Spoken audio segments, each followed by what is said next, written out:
Hi viewers, welcome to our channel. ప్రస్తుతం మనతో పాటు సీనియర్ జర్నలిస్ట్ దాము బాలా సార్ ఉన్నారు. వారితో మాట్లాడదాం.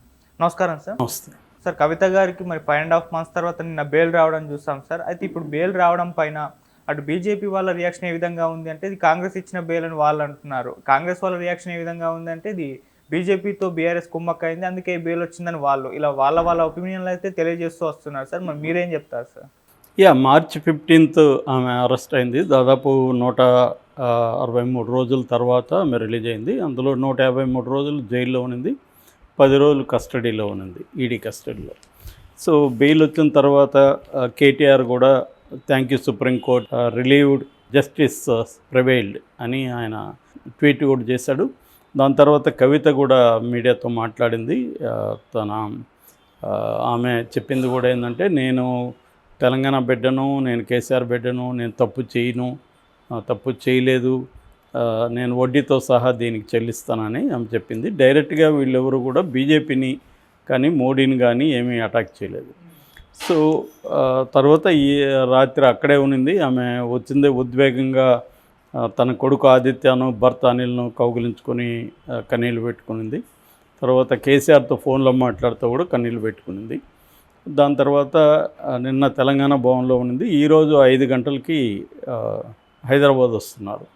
అయితే ఇప్పుడు కవిత బెయిల్ వస్తుందనేది చాలామంది ఎక్స్పెక్ట్ చేసిందే, మనం కూడా నిన్న చెప్పుకున్నాము. ఎందుకంటే ఆల్రెడీ కేటీఆర్ ఒక 25 మంది ఎమ్మెల్యేలు తీసుకొని ఢిల్లీ వెళ్ళాడంటేనే క్లియర్గా బెయిల్ వస్తుందని కేటీఆర్కి కూడా ఐడియా ఉంది. సో ఈ అట్మాస్ఫియర్లో ఇప్పుడు బెయిల్ ఎందుకు వచ్చింది, బెయిల్ కవితకి అనేది పెద్ద చర్చనీయాంశం అయింది. ఇటు బీజేపీ ఏమో కాంగ్రెస్ వల్లే కవితకు బెయిల్ వచ్చింది అని ఒక విచిత్రమైన వాదన తీసుకొచ్చింది. వాళ్ళు చెప్తున్న దాని ప్రకారం కాంగ్రెస్కి సంబంధించిన అభిషేక్ మను సింఘ్వి ఆయన వాదించారో, ఆయన రాజ్యసభ సభ్యత్వానికి కేసీఆర్ హెల్ప్ చేశాడు. ఎందుకంటే కేసీఆర్ విప్పు జారీ చేయకుండా వదిలేయడం వల్ల ఓటింగ్ ఆయనకు పడింది, ఆయన గెలిచాడు. సో ఆయన కవిత తరపున అక్కడ ఆర్గ్యూ చేశాడు, ఆయన హెల్ప్ చేశాడు ఈ కేసులో అని వాళ్ళు బీజేపీ వాళ్ళు చెప్తున్నారు. నిన్న బండి సంజయ్ కూడా సెటైరికల్గా కంగ్రాచులేషన్స్ కాంగ్రెస్ అండ్ బీఆర్ఎస్ అన్నట్టుగా ఇచ్చాడు. ఇంకా వాళ్ళ అఫీషియల్ స్టేట్మెంట్ వాళ్ళు ఇచ్చిన ఇదేంటంటే, బీఆర్ఎస్ కాంగ్రెస్ మెర్జ్ అయిపోతున్నాయి, కొత్తగా పీసీసీ అధ్యక్షుడు రాగానే ఫస్ట్ జరిగే ప్రక్రియ అదే అని వాళ్ళు ఇచ్చారు. సో దీంట్లో పెద్ద పస కనబడలేదు. ఎందుకంటే ప్రభుత్వం కాంగ్రెస్ది కాదు, ఆయన అడ్వకేటు ఎవరు అభిషేక్ మను సింఘ్వి, ఆయన జగన్కి వాదించాడు, చంద్రబాబుకు అవసరమైతే వాదిస్తాడు, ఎవరికైనా వాదిస్తాడు. ఆయన డబ్బులు ఇస్తే ఆయన వాదిస్తాడు, సుప్రీంకోర్టు అడ్వకేటు. సో ఆయన వాదించినంత మాత్రాన్ని బెయిల్ వచ్చేది కదా. సో అట్లా అనుకుంటే ఎప్పటి నుంచో వాదిస్తున్నాడు ఆయన, మరి బెయిల్ ఎందుకు రాలేదు? యాక్చువల్గా ఈమె తరపున నిన్న వాదించిందేమో ముకుల్ రోహత్గి, ఆయన కూడా వెరీ పాపులర్ అడ్వకేట్. సో వీళ్ళందరూ ఏంటంటే సెలబ్రిటీస్ల కేసులు చేస్తారు. వీళ్ళు గంటకి ₹1,00,00,000 వరకు తీసుకునే బ్యాచ్ కాబట్టి వీళ్ళు మాత్రమే అఫోర్డ్ చేయగలరు. సో కాబట్టి బీజేపీ ఆర్గ్యుమెంట్లో పసగనబట్ల. ఇట్లా కాంగ్రెస్ ఆర్గ్యుమెంటు ఆల్రెడీ రేవంత్ రెడ్డి ఢిల్లీలో దాని ఏమంటారు చిట్ చాట్ విత్ మీడియాతో ఆయన చెప్పాడు, కవితకి త్వరలో బెయిల్ రాబోతుంది, కేసీఆర్ గవర్నర్ వస్తుంది, కేటీఆర్ కేంద్ర మంత్రి వస్తుంది, హరీష్ రావుకి తెలంగాణ అసెంబ్లీలో ప్రతిపక్ష నాయకుడు హోదా ఇస్తారు అని. ఇప్పుడు ఆయన చెప్పినట్టయితే బెయిల్ అయితే వచ్చింది, మిగతా విషయాలు ఇంకా జరగలేదు. సో బీఆర్ఎస్ బీజేపీలోకి మెర్జ్ అయిపోతుందని కూడా మనకి ప్రముఖ ఛానల్ కూడా దాన్ని ప్రచారం చేసింది మన ఆయన. దాని తర్వాత వీళ్ళు కాంగ్రెస్ వాళ్ళు ఎప్పటి నుంచో చెప్తున్నారు, కానీ ఇప్పటి వరకు అయితే అఫీషియల్గా ఏ రకమైన సిగ్నల్స్ అయితే లేవు. సో దాంట్లో కొంత బిలీవబిలిటీ అయితే ఉంది, అంటే పాజిబిలిటీ ఉంది, బిలీవబిలిటీ కంటే కూడా పాజిబిలిటీ ఉంది. ఎందుకు అక్కడ బీజేపీ అధికారంలో ఉంది కాబట్టి వాళ్ళ కంట్రోల్లో ఈ ఇన్వెస్టిగేటివ్ ఏజెన్సీలు ఉంటాయి కాబట్టి ఇన్వెస్టిగేటివ్ ఏజెన్సీలు గట్టిగా అపోజ్ చేయకపోతే కోర్టుల్లో బెయిల్ వచ్చే అవకాశం ఉంది.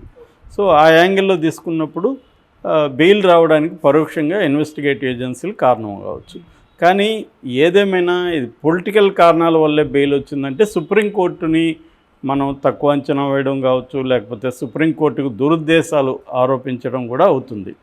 సుప్రీంకోర్టు ఈ ముఖ్యంగా justice B R Gavai, justice K V Viswanathan bench ఈమెకు బెయిల్ ఇచ్చింది. బెయిల్ ఇవ్వడానికి వాళ్ళ కారణాలు కూడా నిన్న చెప్పారు.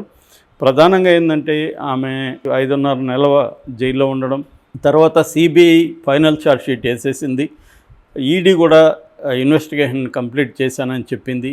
సో ఇన్వెస్టిగేషన్ కంప్లీట్ అయిపోయి ఫైనల్ ఛార్జ్ షీట్ వేసిన తర్వాత ఆమె జైల్లో ఉండాల్సిన అవసరం ఏంటి? ట్రయల్ అనేది ఎప్పుడో జరుగుతుంది, అది లాంగ్ ప్రాసెస్, అంతవరకు ఆమెను జైల్లో ఉంచలేం.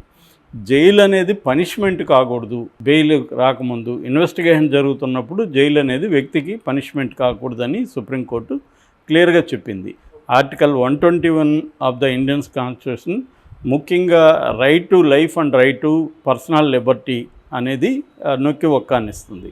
సో ఆ ఆర్టికల్కి ఇది భిన్నం అనేది సుప్రీంకోర్టు గతంలో కూడా మనీష్ సిసోడియా కేసులో చెప్పింది, ఇప్పుడు చెప్పింది.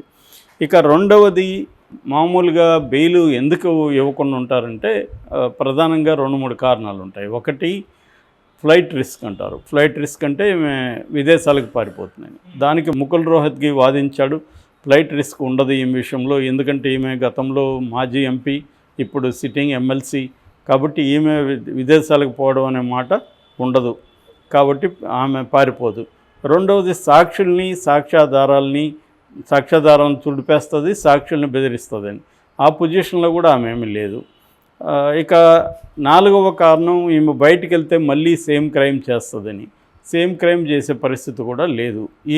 ఇవన్నీ జనరల్గా ఈ 4 కారణాలతో బెయిల్ రిజెక్ట్ చేస్తుంటారు. ఈ కారణాలు ఈ విషయంలో లేవనేది ఒకటి. నెక్స్ట్ ఏంటంటే, ఈమె మహిళ కావడం.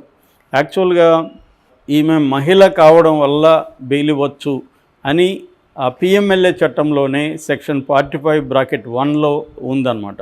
అంటే ఎవరైనా మహిళ అయినప్పుడు వాళ్ళని మహిళ కాబట్టి ఆ కన్సిడర్ చేయొచ్చని.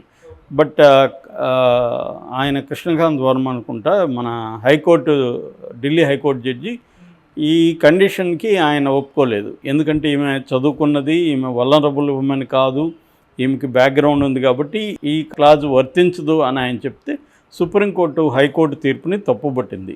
చదువుకున్నంత మాత్రాన ఈ క్లాజ్ వర్తించదంటే ఇంక దేశంలో చదువుకున్న ఉమెన్కి అంతా వర్తించదు అన్నట్టే కదా, కాబట్టి విచక్షణ చూపించి మనం మాట్లాడాలి అని కూడా సుప్రీంకోర్టు అనింది. ఇక 4వది, నో రికవరీ ఆఫ్ మెటీరియల్ ఇదన్నమాట, గెయిన్. అంటే దాని ఏమంటారు, ప్రొసీడింగ్స్ ఆఫ్ క్రైమ్ అంటారు. ప్రొసీడింగ్స్ ఆఫ్ క్రైమ్ అంటే ఒక క్రైమ్ చేయడం వల్ల ఏమి లబ్ధి పొందారో ఆ లబ్ధి పొందిన, ఇందులో అయితే ఇది ఫైనాన్షియల్ క్రైమ్ కాబట్టి 100 కోట్లు లబ్ధి పొందారంటున్నారు. ఆ 100 కోట్లకు సంబంధించి డబ్బు రికవర్ అనేది దీంట్లో లేదు. మనకి చంద్రబాబు కేసులో కూడా అదే కదా, మనీ ట్రయల్ అనేది వాళ్ళు చూపించలేకపోయింది సిఐడి. ఇక్కడ కూడా అదే, ఆ మనీ ట్రయల్ లేదు, ఆ డబ్బు రికవరీ ప్రొసీడింగ్స్ ఆఫ్ క్రైమ్ లేదు. నెక్స్ట్ ఐటమ్ వచ్చి పిక్ అండ్ చూజ్ అప్రోచ్ అని సుప్రీంకోర్టు అనింది.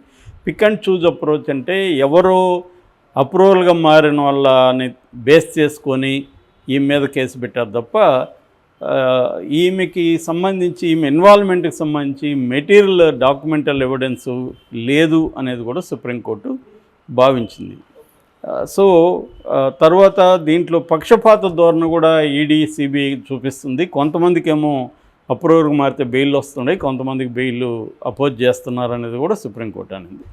సో ఈడీ సిబిఐ మాత్రం గట్టిగానే వ్యతిరేకించాయి, ఈమెకి బెయిల్ ఇవ్వద్దని గట్టిగా వ్యతిరేకించాయి. ఈమె తరపున మన ఈడీ సిబిఐ తరపున మాట్లాడిన ఎస్వి రాజు, ఆయన గట్టిగానే ఆర్గ్యూ చేశాడు. ఈమె ఫోన్లన్నీ మెసేజ్లు అన్నీ డిలీట్ చేసేసింది, ఫార్మేట్ చేసేసింది అన్నప్పుడు సుప్రీంకోర్టు జడ్జిలు ఏం చెప్పారంటే, మేము కూడా డిలీట్ చేస్తాం, మెసేజ్లు ఫోన్లలో పెరిగిపోతాయి కాబట్టి అందరూ చేస్తారు, అది క్రైమ్ ఎలా అవుతుంది అనేది వాళ్ళు కన్విన్స్ కాల. అంటే ఇక్కడ మనం గుర్తుపెట్టుకోవాల్సిన ఏమంటే, ఈమె నిర్దోషని ఏమి సుప్రీంకోర్టు చెప్పలేదు, ఓన్లీ బెయిల్ ఇవ్వచ్చా లేదా అనేది మాత్రమే చర్చ జరిగింది. బెయిల్ ఇవ్వద్దనే దానికి వాళ్ళు చెప్పిన కారణాలు, ఎవరు ఈడీ సిబిఐ చెప్పిన కారణాలతో సుప్రీంకోర్టు ఏకీభవించలేదు. రెండోది, ఈమె 5.5 నెలలుగా జైల్లో ఉండడం, మామూలుగానే 60 రోజుల్లో లేదా 90 రోజుల లోపల ఫైనల్ ఛార్జ్ షీట్ వేయాలి, వేయకపోతే డిఫాల్ట్ బెయిల్కి కూడా అర్హురాలు, ఎవరైనా అర్హులు అనమాట. ఆ యాంగిల్లో కూడా సుప్రీంకోర్టు దీన్ని కేసు మెరిట్స్ని బట్టి బెయిల్ ఇచ్చింది తప్ప దీని మీద బీజేపీ ప్రెజరు, కాంగ్రెస్ ప్రెజరు ఉందని చెప్పడం అయితే కరెక్ట్ కాదు. క్లియర్గా సుప్రీంకోర్టు కేసు మెరిట్స్ని బట్టే ఇచ్చింది. ఎందుకంటే మొన్ననే మనకు మనీష్ సిసోడియాకి ఇచ్చింది, మరి ఆప్ ఏమన్నా బీజేపీతో కుమ్మక్కైందా? లేదు కదా. అట్లయింటే ఇప్పుడు ఆయనకు కూడా వచ్చేయాలి కదా. కాబట్టి క్లియర్గా దీన్ని మనం సుప్రీంకోర్టుని ధిక్కరించినట్టు అవుతుంది. పొలిటికల్ ప్రెజర్తో కవితకు బెయిల్ వచ్చిందంటే ఖచ్చితంగా సుప్రీంకోర్టు కేసు మెరిట్స్ని బట్టి ఇచ్చినట్టుగానే మనకి అర్థమవుతుంది.